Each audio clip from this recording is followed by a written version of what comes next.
আমরা দুটো জিনিস দেখি, একটা হচ্ছে কি ফুল, আর একটা হচ্ছে কি আপনার ময়লা জিনিস। ময়লা জিনিস কি গন্ধ ছড়ায় না, আর ফুল কি সুবাস ছড়ায়।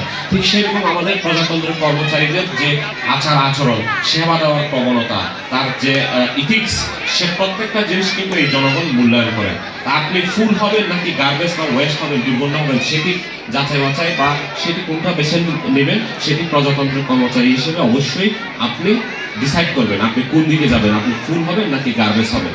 তো ফুল হিসেবে আমাদের এই বিদায় ম্যাডাম কিন্তু সুবাস ছড়িয়েছেন, ফুল হিসেবে কিন্তু এই বিদ্যালয় থেকে বিদায় নিচ্ছেন। আমরা সকলে ওনার জন্য শুভকামনা জানাই। ওনার পরবর্তী যে অবসর জীবন, সেটা উনি যাতে মহান সৃষ্টিকর্তা যাতে ওনাকে সুস্থ রাখে, সেই সাথে উনি যাতে এই যেভাবে আমাদেরকে জ্ঞান বিতরণ করে এই এলাকার বাচ্চাদেরকে আলোকিত করেছে, আমাদেরকে সেবা দিয়েছে, সেভাবে অবসর পরবর্তী সময়ে ম্যাডাম আপনি যাতে আমাদের ডাকে, আমরা যদি আপনার সেবা চাই বা আপনার পরামর্শ চাই এই বিদ্যালয় উন্নয়নের জন্য, আপনি আমাদেরকে অবশ্যই আমাদের ডাকে সাড়া দিবেন। সেই প্রত্যাশাটুকু আমি উপজেলা নির্বাহী অফিসার হিসেবে আজকে রাখছি। আর কথা বাড়াবো না, এখানে যারা উপস্থিত হয়েছেন, এত সুন্দর একটি চমৎকার আয়োজন, এই অভিভাবকবৃন্দরা অনেক লম্বা বক্তব্য কিন্তু হয়েছে, প্রায় 2-2.5 ঘন্টার মতো বক্তব্য হয়েছে, কিন্তু তারপরও আমি দেখলাম ধৈর্য সহকারে এখানকার অভিভাবকরা, বাচ্চারা ধৈর্য সহকারে শুনেছে। এটি প্রমাণ করে যে শৃঙ্খলার যে বিষয় এই গ্রামের, এই গ্রামের মানুষের মুরব্বীদেরকে আমরা ছোটবেলায় বলি যে মক্তবে যাওয়ার জন্য, মন্দিরে যাওয়ার জন্য। কেন বলি?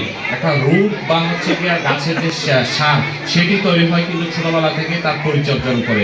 ঠিক সেরকম আমাদের বাচ্চাদের মোরালিটি, ইথিক্স সব কিছু কিন্তু তৈরি হয় এই ধর্মীয় শিক্ষা, অভিভাবকদের শিক্ষা, মুরব্বীদের শিক্ষা, তাদের যে উপদেশ, সেই উপদেশ, আচার আচরণের যে শিক্ষা, সেগুলোই কিন্তু একটা বাচ্চাকে তার ভিতরের যে মনস্তাত্ত্বিক গঠন, সেটি তৈরি করে দেয়। তা আমি অনুরোধ করবো আপনারা এখানে যারা এসেছেন, অবশ্যই আমাদের বাচ্চাদেরকে মানুষের মতো মানুষ করবেন, তারা যাতে ভবিষ্যৎ বাংলাদেশের নেতৃত্ব দিতে পারে। সে যেই সেক্টরে হোক, যেখানে যেতে চাক, একজন ব্যবসায়ী হতে চাক, শিক্ষাবিদ হতে চাক, রাজনীতিবিদ হতে চাক, বা একজন শিক্ষক হতে চাক, সে যেখানে যেতে চাক, কিন্তু সেই যেখানে যেতে চাইবে সেখানে যাতে সে সফল হয়, সেই প্রচেষ্টাটুকু, সেই সাপোর্টটুকু অবশ্যই আমাদেরকে দিতে হবে।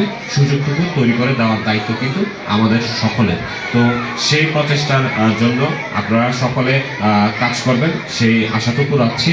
আর এখানে যারা উপস্থিত হয়েছেন, ধৈর্য সহকারে আমাদের কথা শুনেছেন, স্যার এসেছেন, আমি স্যারের কাছে ক্ষমা প্রার্থনা করছি। স্যার, আমার ড্রাইভার লেট হওয়ার কারণে একটু 10 মিনিট লেট হয়ে গেছে, ক্ষমা সুন্দর দৃষ্টিতে দেখবেন। আপনি আমাদের অগ্রজ, আমাদের এতগুলো মানুষকে স্যার আপনি এই এলাকা থেকে উঠে এসেছেন, আপনি পথ প্রদর্শন করবেন। উপজেলা নির্বাহী অফিসার হিসেবে আমরা যারা উৎসাহ করবে এখানে কাজ করছি, আমাদের যদি কোনো ভুলভ্রান্তি হয় আমাদেরকে শুধরাবেন, সেই প্রত্যাশাটুকু রাখছি। আর কথা বলাবো না, সকলের সুস্বাস্থ্য এবং দীর্ঘায়ু কামনা করে আমি শেষ করছি। সকলে ভালো থাকবেন, ধন্যবাদ সকলকে।